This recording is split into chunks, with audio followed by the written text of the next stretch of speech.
diversity, equity, and inclusion, to recognize and value difference, to ensure that we are having equal access to opportunities, and to ensure that everyone feels supported and included. To do justice to our topic today, we have eminent speakers here. Items in the industry, as been referred to. We have Dr. Adinka Hassan, we have Mrs. Audrey Joazibo, and Mrs. Onari Duke was supposed to be here, but I don't know who was our third panel speaker, but she doesn't seem to be here. How this is going to run is our lead speaker is going to speak for about maybe 10-15 minutes, and then we will take it on from there. Our lead speaker today has already been mentioned by our keynote speaker. She is Dr. Owen Omogiafo, and she is the president and group CEO of Transcorp. And even if you don't follow what the stock market is doing, I'm sure you would have known what she's been able to achieve in the last 2 years. The growth, the revenue, the profitability, and we see it demonstrated in how the stakeholders are responding to the initiatives that she has brought. She is a trailblazer in every sense. Today I learned that, well, she has to be a learner to be able to achieve all that. But another thing I learned, somebody said to me, when she said I was going to be here, Dr. Owen, you know that she's a speaker for time? If you're 1 minute late, she will lock you out of the I said, well, that's another thing that Nigeria needs, to redefine the concept of African time for the better. So we're going to hear from her, and then we'll take it from there. As I said, she is a trailblazer in every sense. She has been recognized with the honor of the Officer of the Order of the Niger, with over 2 decades of experience in organizational development, and of course her profile is there in the brochure. So without further ado, I will just call on Dr. Owen to give us, to start things off. Thank you very much. I'm not shy, all of a sudden. So good morning, everyone. I am, what do you want? I'm fine with everything. You want to be here, you want to be there. Anywhere you want. You mind if I stand? Yes. With my height, these chairs have been just a bit challenging. I'm not that tall. God just bless me with long legs.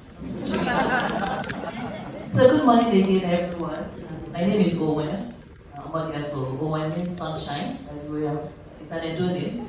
It's not the English Welsh warrior one, even though I am a warrior. But thank you very much to be here. It's an opportunity and not one that's taken for granted. I want to thank my dearly beloved Dr. Elumeru, who set me up. It's okay. And I think I should, let me break away a little bit. And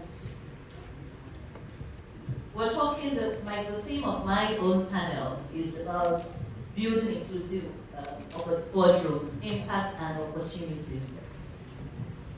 The numbers are there, I'll share it soon.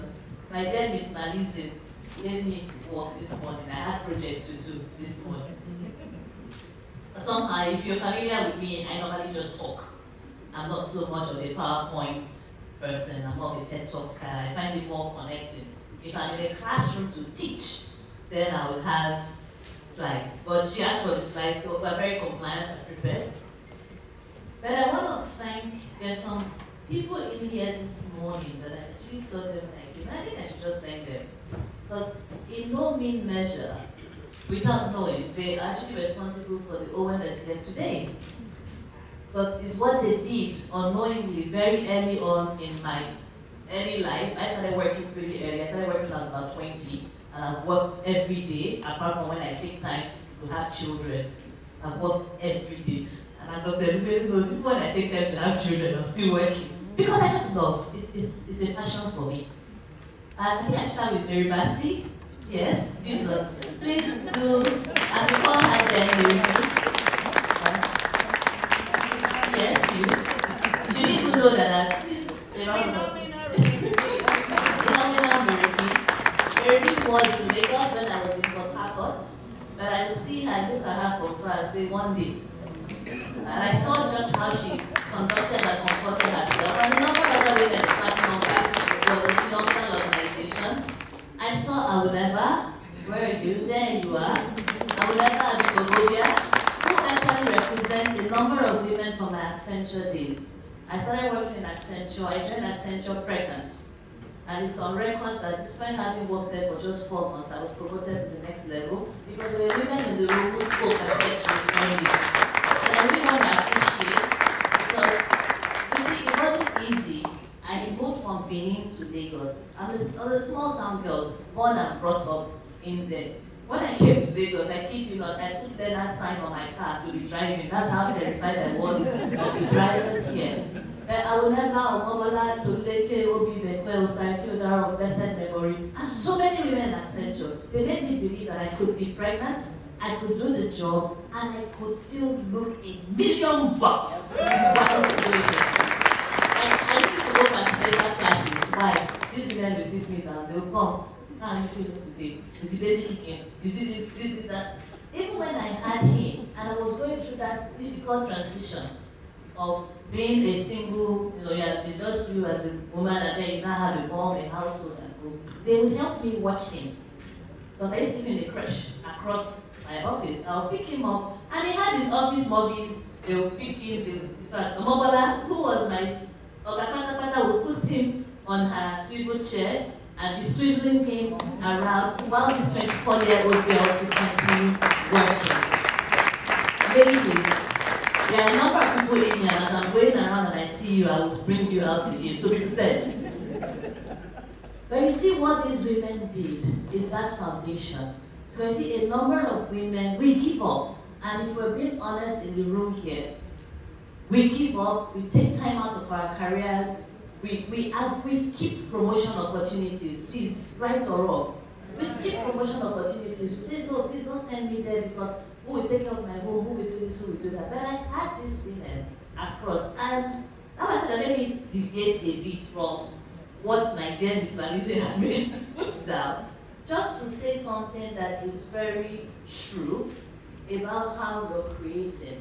Because if these women had not been there, I was 20 serving in your bank. If I didn't see those opportunities, the people who stood behind me, if I was there also, I should let you know today, because she was in Platinum Bank, right? My husband proposed to me just a few months after, and I'm like, what's doing this one? You know whose child I am, that just like that. And because everybody went in the car, she said to me, she was like, Chris, that's her husband. Chris proposed to me just 3 months after I met you two. And we married 13 years. You know that's how she talks. We were married 13 years and I'm blessed with this. She bought me my first powder because I don't have time for all of that. I hope you're tidy. I'll just wake up, put my Vaseline on my lip. That's it. And she goes, that powder, the Island Beauty.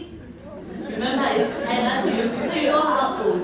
She said to me, oh, when you're a lady, you can't have an oily face. Here. These were, they're seemingly, trust me, it didn't take much out of her. But because of the concept of impact, it went on to prepare that early 20s young child, because I never said I was a lady, young child getting ready. So into what we're talking about. That's why I'm delighted we're doing this. There can never be enough conferences to talk about women, can there? No. Yeah. Look at how we're created. Even from our creation story, we're special. There was still sand, I hope people know. There was still sand that man was molded out of to mold women. They was like to put man in a deep sea and collect one of the components. Let's talk about it. Diversity is diversity, equity, and inclusion. It's a buzzword today. Perhaps they compete with ESG on which one is the most woke thing. Oh, so you know I'm also in the energy space, energy transition. We're in our other world. But the principle of diversity was brought to me, interestingly, in a very unexpected way. So I suffer from allergies. So as soon as I came into this room, the carpet are cold. You can hear me sniffing. I had to really take a tablet to manage my allergies. Now, a few weeks in June, was it July? I forget now. I got into belief that as I sat down, I looked around myself. What to any normal person? I'm normal, but you know, every average healthy person is like, oh, I can see some little white links. That means they cleaned this place. Thank you for cleaning this place. I saw the white links and I'm like, oh my goodness. Oh my gosh, I'm going to suffer for the next 6 hours. I started thinking, how do I get them to clean this place without appearing like Sheldon? Does anybody watch Big Bang Theory? For those that know, Sheldon has the personality disorder and he's obsessive compulsive. He will wipe everything and so on and so forth. Or even worse, coming across as a stuck-up person. Like, who does she think she is? Da, da, da. So there I was. Then I mustered courage. I called the attendant and I'm like, look, I'm really sorry, I'm not really trying to be a little miss, but I do suffer allergies. Do you mind wiping me? She said she was going to come back. I didn't believe she was coming back. But she came back, and she came back with some non-allergic spray, this, that, and she wiped it thoroughly for me. Then she went on to say that I suffer allergies too. And I know that once you start sneezing, you will not stop. I know, I will tell everyone to stand. There's been no greater demonstration on the need for diversity when discussions are going about. For someone who doesn't suffer allergies, trust me, you cannot understand what we go through. Like, you really, really cannot understand. For the medical doctors in this room, you know what it is, right? So there's a case for that diversity. And let's move on. Because of the focus of today, we're going to focus on gender as the aspect of diversity, equity, and inclusion, but I'm sure we know it's a much bigger topic than that. But let's focus on gender. And let's focus on the board representation, the leadership. I love data, I love statistics, because it just brings down the story. I have a few stats here, and I'm looking at the Africa space, because if you know us with Ez Holdings Group, we are Africa focused. Nigeria remains the giant of Africa at the heart, where we put all our in space. As I prepared for this, I looked at the board seats, board representation by women in Africa. South Africa leads with, who wants to have a guess? 32%. 32%. Nigeria, we are fourth. With, if I like our fourth, it's even a funny fourth, because there are other people that bracketed us in the fourth. With 23%. Then let's go for the chair, the chairperson position. We've not even changed it from chairman by the way. Chairperson position. Botswana, a smaller country, is leading, 29%. Where's my beloved country? 5%. Let's look at female CEOs. Rwanda, leading with 20%. My beloved country, we're at 10%. If you look at the gender mix in Nigeria, man and woman, it's not that wide. We all went to school, we all graduated, we have people in our world. So why? We know the why. There's the corporate bias. I I've touched on some as we're going on. But there's now a deliberate move towards inclusion. And that's why I think these kind of sessions are great. I like what our president said, that we need the press. And they continue to amplify what we're saying in places like this. There's a role for policy. in driving DEI. Personally, I never subscribe to token appointments. Please leave me at home to break melon and make soup. I love cooking as well. But appoint and ensure that we have those right numbers. Diversity of age, diversity of experience, diversity of gender, diversity of opinions. If you only engage people who think like you, to God be the glory. We thank God that there's one well-known case of the Day of Peace, where groupthink almost actually brought down the president, and we know what he did with the world. In today's banking sector, I think the banking sector leads on that platform. They are not doing out of the goodness of their hearts, but it's because it's policy driven. I thank them for doing it. I was once one of them. I remain one of them. But there's a policy, they've mandated 30% or so. But we're doing better in Nigeria. And is it any wonder that since they started putting more of us on their boards, and this is the performances. Sure. Can we clap ourselves? The numbers speak for themselves. And what do we do? Can you hear me? Yes. Excellent. What do we do as women? It's the way we are designed. We reproduce, we multiply, we nurture. That's just the reality. We're the ones that will take raw ingredients and bring out the most amazing food. And you sit down and eat it.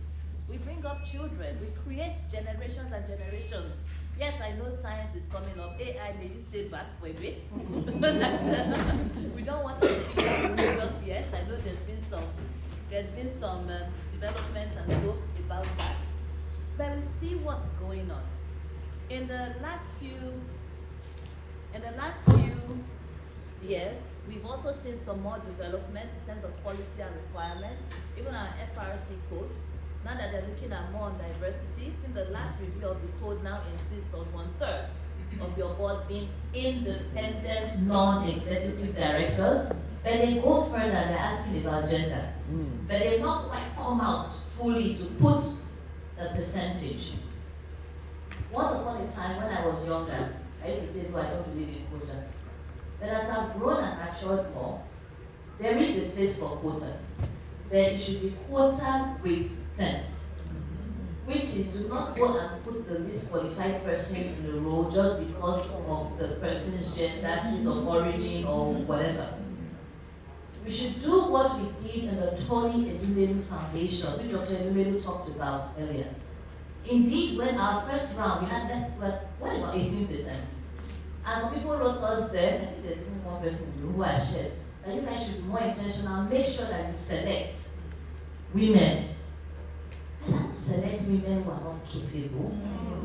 That's injustice to the men, and it's injustice to the overall objective of the program.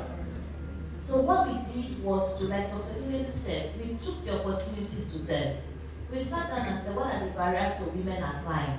I can only choose women if women apply. If you don't apply, I will come and choose you from your house. And that's the kind of thing that we need to do even more as we drive positive action over positive discrimination. The case for an inclusive boardroom is there. I have it here, but I think I want my panelists to talk about it, to make a case. I'm very proud of the group I belong to, exceedingly and extremely proud. My background is in HR, but this is another concept again of inclusion. Instead of saying, because you did HR, you will be HR, you will die. Rather, there's that concept of, you did HR, this is the foundation that gives you, what else can you be? And what else could I be? I've gone on to lead in hospitality, lead in power, leading in oil and gas, and the world is still there as the Lord leads me. I am 44, I don't think I'm done yet with God's vision for me. And as I begin to wrap up, the numbers speak. We don't do it alone, but there is a strong case for female leadership. I'm Group CEO of Transcorp. Dupe Olushola, I think she was with you 2 years ago. Dupe leads our hospitality business. this year, right? Earlier this year. She leads our hospitality business, and I have 3 strong gentlemen who also work with us. Collectively, we've built transport, or we've revived and rejigged, and we've seen how things have grown. We talk about a disruptive age. In my own lifetime on earth, I would say 2020 has been the thing that has disrupted us the most with COVID. And that's when I became group CEO of transport. And at that point in time, we had a revenue for that whole year. It was 75.3 billion. That was our revenue.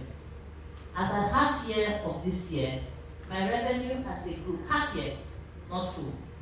Maybe I should start with full year of last year. Full year of last year, we closed at 197 billion naira. Full year. As at half year of this year, we have done 175.4 billion. So the data speaks for itself. The awards are there. But I want to stand here today as I close to ask, Auntie Mo, I thought there was someone here. Auntie Mo, thank you. And let me tell you just about Auntie Mo. I didn't work with Auntie Mo. My husband worked with Auntie Mo. And she supported my husband to be able to support me. Can we see how women are helping you? She's not here today. Mrs. Brown did the same thing. Because we're a young couple. Seriously. As I close, I need us to keep in mind that building an inclusive culture is for all of us. Truly. And you might think this thing I'm doing does not have an impact, or you might not even be aware of it. Building an inclusive culture requires intentionality. And I want to create a charge today. We don't have to wait for policies to be designed. It doesn't have to be that the board chairman or the CEO or so has said it. What are you doing within your own space? Are we putting ourselves up as mentors? This room. Women, can I please ask you to get on social media? It's not about showing off your designer handbags. I was just with Mrs. Adetu, and she was telling me that her daughter loves me. I haven't met her daughter. Goldman Sachs? Daughter works in Goldman Sachs in the UK.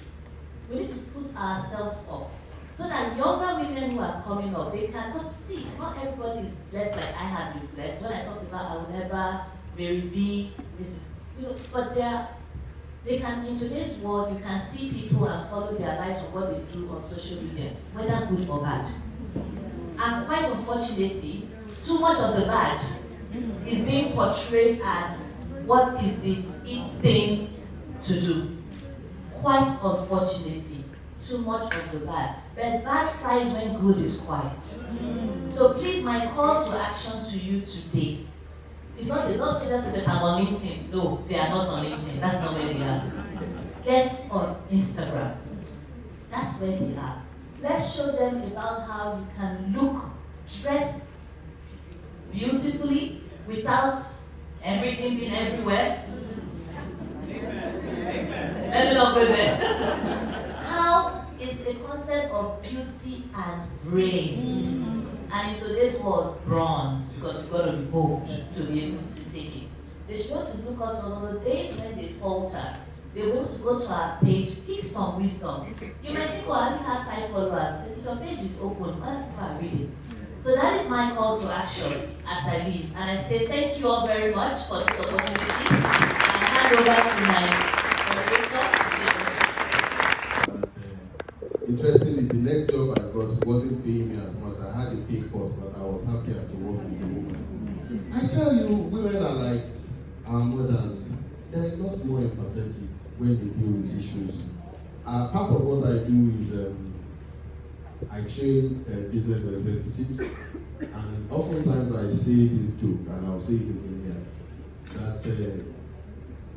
here, that Lehman Brothers that collapsed, what would it have been if it was Lehman Sisters? My experience with women particularly is that they're a lot more careful when it comes to decision making. And when we look at boardroom diversity, like Owen rightly said, groupthink is a menace. So you need to have diverse judgment. In the boardroom, you have the ones who want to make things happen. I'm talking from my personal experience. The men usually want the business to sail through and they want it to happen very quickly. There is always that woman that will step back and say, Alpha, where are we going? Let's have a second look. These were the people who actually shaped me. And what I've realized over time is that I'm like that.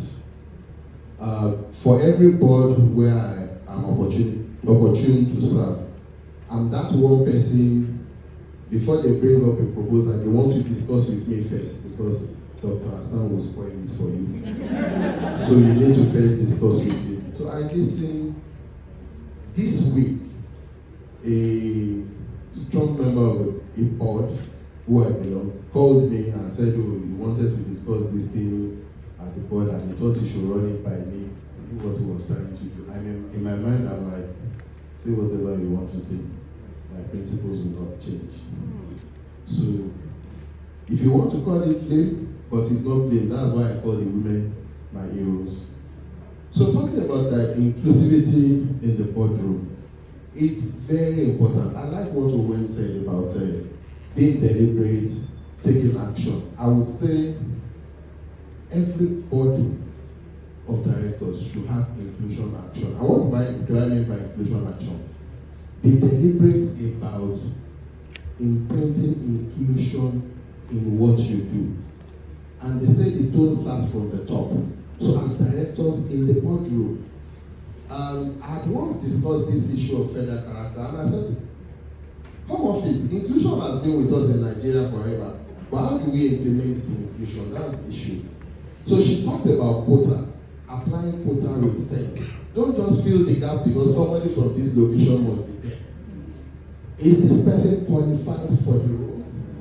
What are the other interventions we can do to ensure that this person is a proper fit for this role? And that's the way we should begin to think as board members. Part of taking action is ensure that DEI issues are actually situated in a particular committee of your board, usually governance and nominations committee. And it's not just about speaking it, it's about acting it out. Okay, so let me give you an example.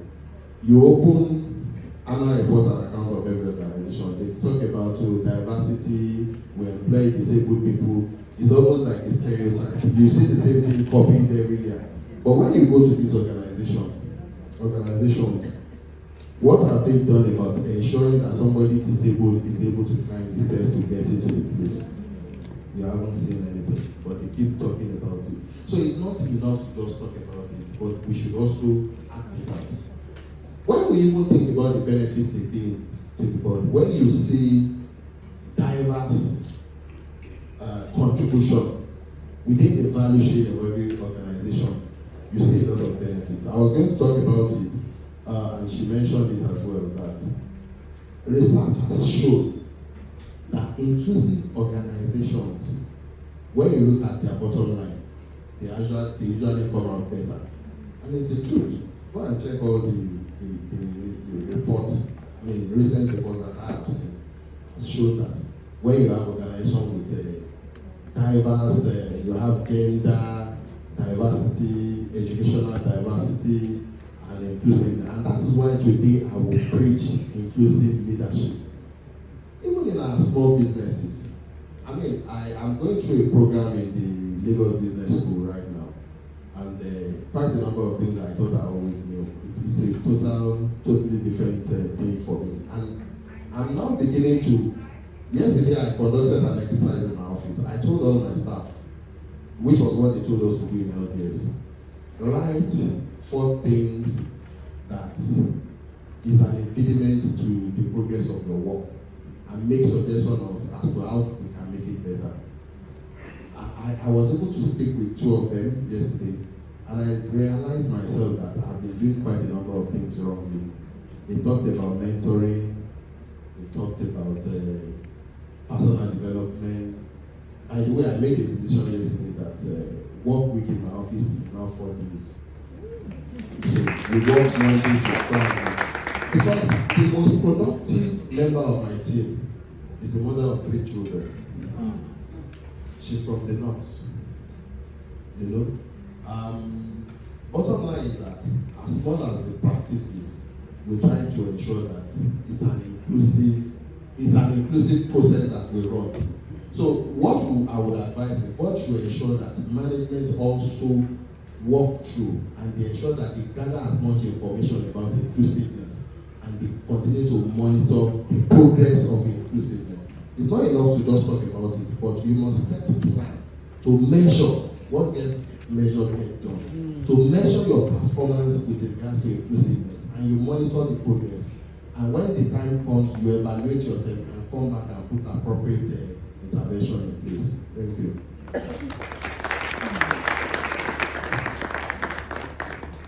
Thank you very much, Dr. Hassan. I was going to ask you about how sort of building inclusion, it drives business growth, right? But you've answered that already.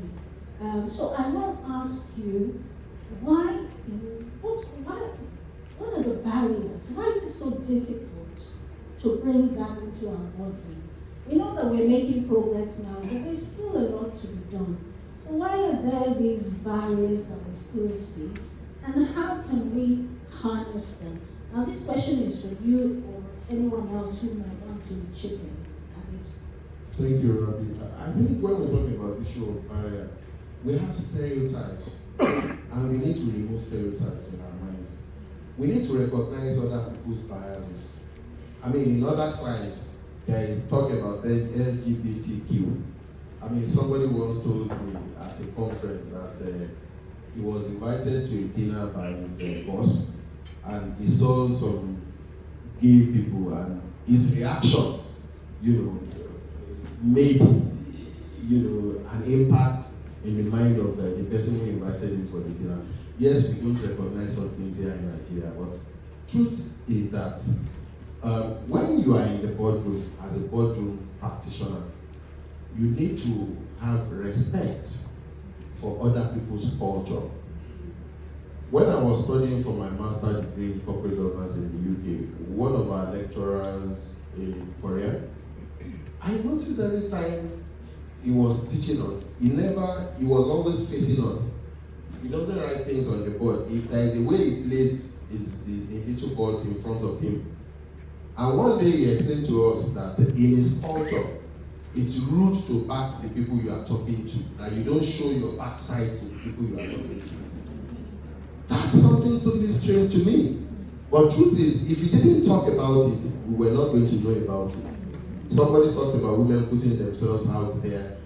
The bad things are out there. So if you don't put out the good things, people will not recognize what you are doing. So it's important for us as boardroom practitioners to always ensure that we are what I call inclusion action. We are very active on it. Starting from our statement of commitment, starting from our mission and vision statement, we must find a place for DEI, diversity, equity, and inclusion, such that the first time somebody is reading about you or viewing something about you, he sends a message. Guess what? We are talking about how inclusion can create your bottom line. There is a way even that statement will entail into your organization. Oh, so these people talk about diversity, and diversity, like she said, yes, today we are emphasizing gender diversity. It comes in different dimension. As small as my organization is, I have Igbo people working with me, I will have Hausa working with me, I have Yoruba people working with me. My office building is situated right inside the church. I have a Muslim working with me, and he has his prayer mat, and he has a room where he can make himself comfortable and pray. So if you bear all of this in mind, mutual respect for everybody. The voice of everybody should count. I was telling myself when I was discussing with them yesterday, I said, make your suggestion. I'm happy to listen. Even if I don't incorporate it into the process in the office, that doesn't mean another time you should make suggestion, but I will let you know why we cannot take this at this time. So it's key for everybody to have that understanding that we should allow people to speak their mind. Every board member should be courageous. every board member should be committed. Every board member should understand that fact that when you give other people opportunities, you open them up to opportunities to be able to speak their mind. And when they speak their mind, there is a way it can actually impact the organization.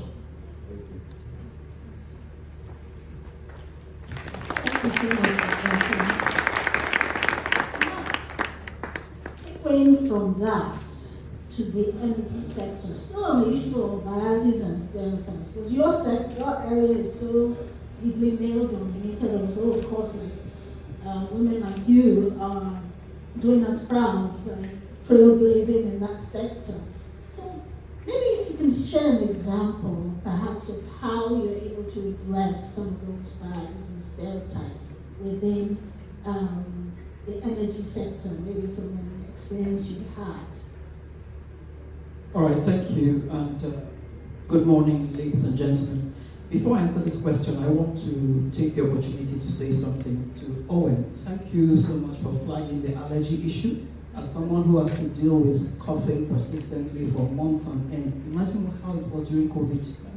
Trying to explain to people that it's an allergy, not that I'm spreading COVID. I'm telling you, so thank you for flagging that. It's a good example of how we need to contextualize people's realities and think how to engage. The second thing, again, I want to say, Owen, thank you so much. And I think this is a key takeaway for every woman in the room. I have to say this. She started by celebrating women who have been part of her journey.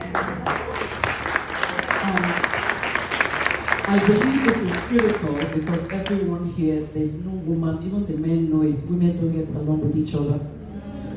Please, ladies, if a woman, even one, has walked your journey with you, as we say, loud it, and loud it constantly.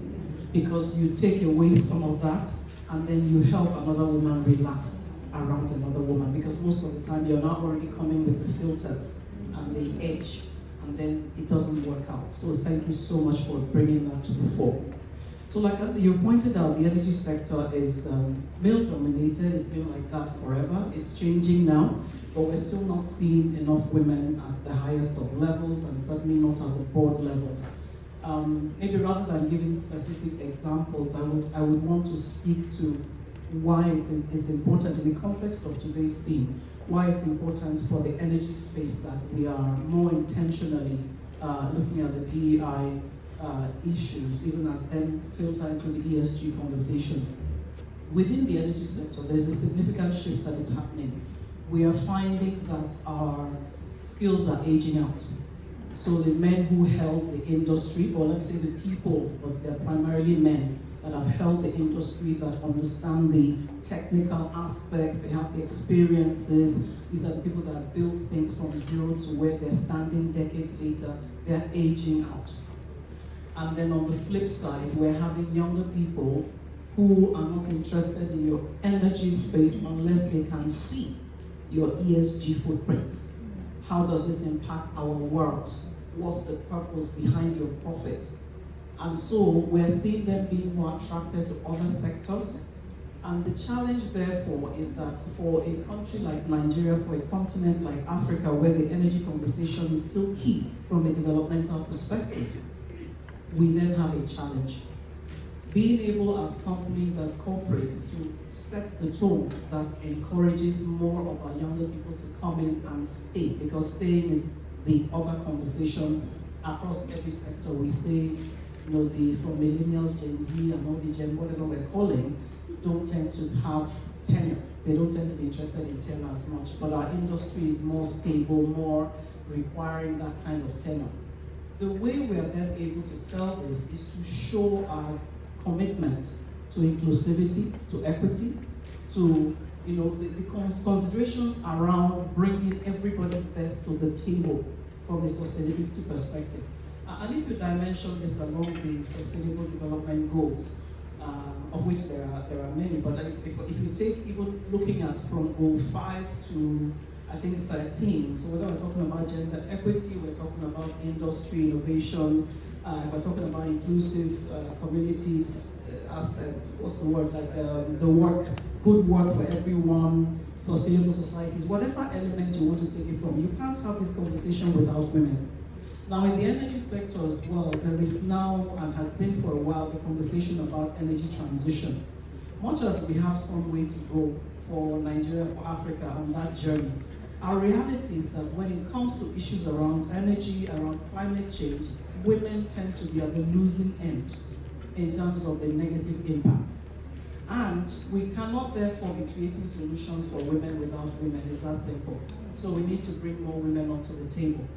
When you look at the perspective of energy transition, climate change and all that, we also see women showing a greater sense of responsibility to the climate. You know, women always think 360. We're never always just about ourselves. We're thinking about the husbands, the children, the community. So our minds don't work in a straight line. So whatever we're doing, we're looking for where is the leg that is causing ripples of transformation.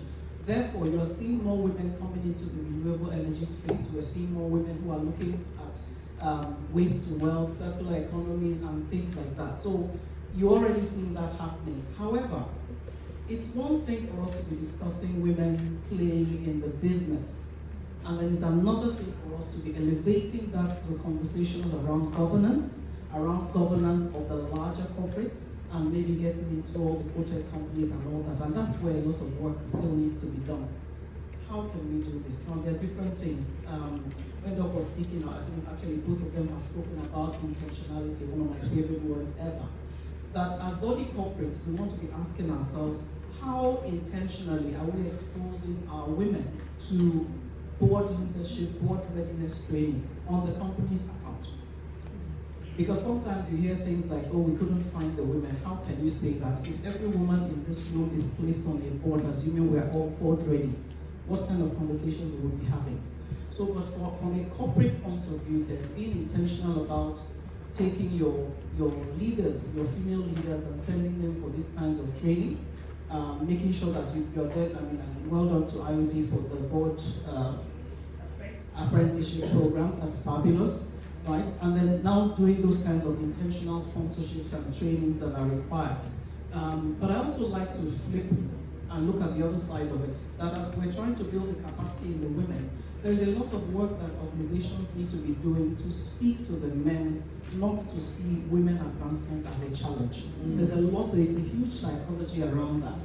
So conversations like, I really celebrate the men in the room, because ideally, these kinds of conferences should be filled with men, not women, so that they're the ones we're talking to, they can hear our pain points, and then they can begin to take some intentional decisions about how they flip the script. Because, whether you like it or not, you're likely to be the brother of a sister, the father of a daughter, the grandfather of a granddaughter someday. So it's about that intentionality. And the energy sector is changing slowly, but I think that because of the transition narrative and those realities, we're going to see more women coming to the fore. Leadership, mentorship is also key. So I have put myself, for instance, as one of those people that, when people are saying, how do you do all you do? I do it because I'm working a journey, and that journey is to be an example to other people that it is possible. So each of us is actually, taking the fact that we've done well in business and trying to translate that knowledge into empowering other women within the industry and outside, that they can do as much and as well. I'm trying to encourage the men as well to see that it's not a competitive play, it's a collaboration that is in the interest of all humanity. Thank you.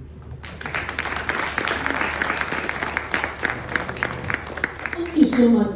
Staying on the aspect of being deliberate and intentional, Dr. Owen, you have led Transcorp to remarkable growth and success in the past few years. How have you been able to be intentional and deliberate about imbibing the concept of inclusion into your leadership strategy? How has that translated to the remarkable performance that we're seeing from Transcorp today? So thank you very much. I should state this.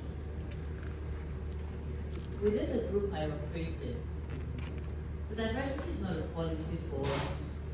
And I'm not saying this just off the cuff. You know us, right? It's actually our way of life. It's our culture. So before it became a buzzword or the thing to do, we've been doing it. We've run an entrepreneurship program that is over 10 years old now, focused at young entrepreneurs. Why? We want to bring more of that demography in. So for me, it's been an honor and privilege to be able to push forward the opportunity that I was given to other people. So when Mrs. Sisiko spoke, she talked about our sector, which is sorry, could I stop?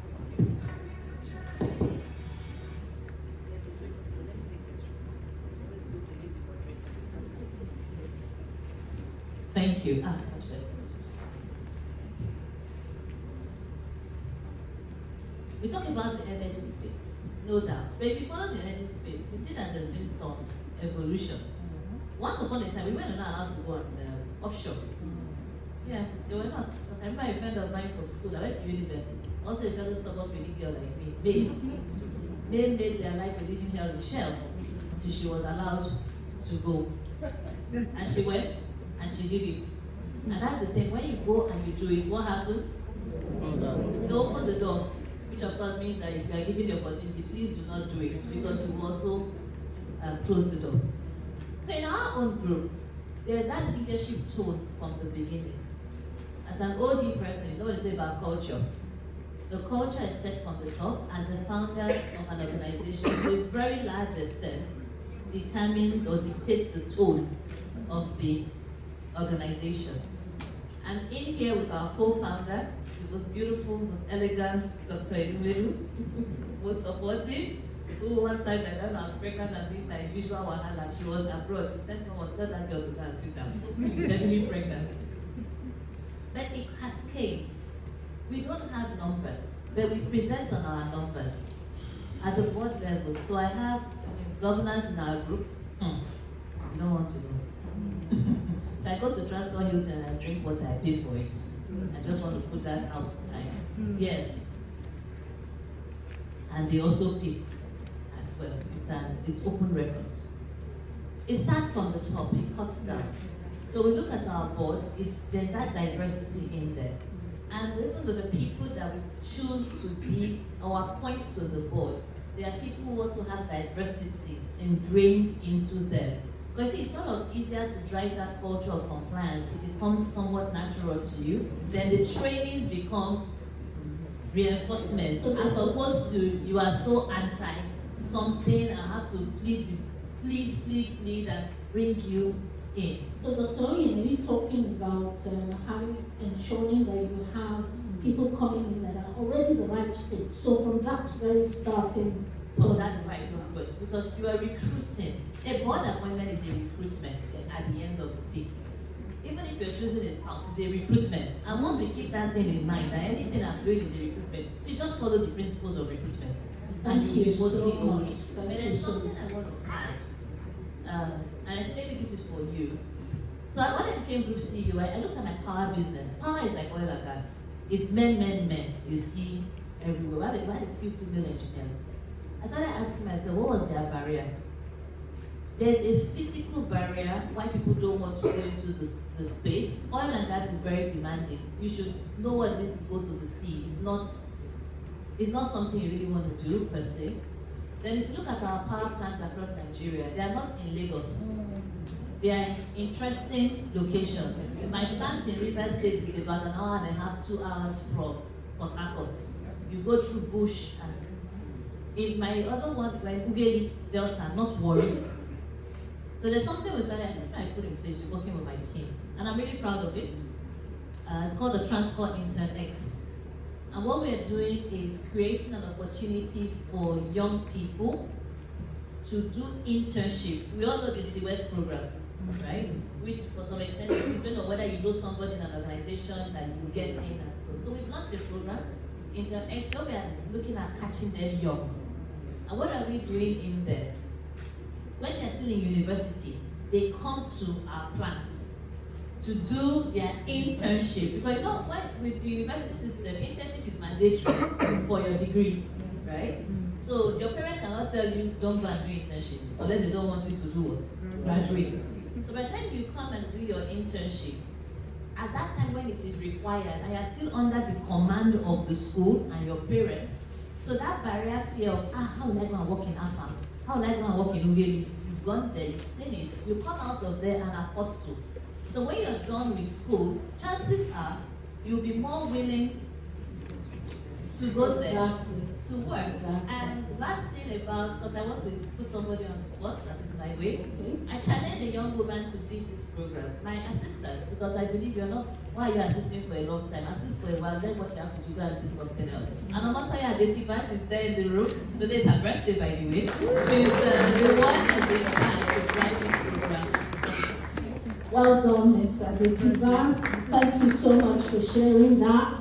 There's a lot more that people will want to get. I think we have time for probably one or two very quick questions. So we're going to, please raise your hand if you have a question. And you need to say this question in 20 seconds or less. Yes. So, oh, there's a lady there. Okay, please.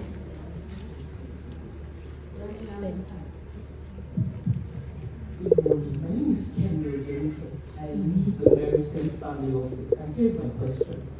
How do you prepare organizations and boards for generational change?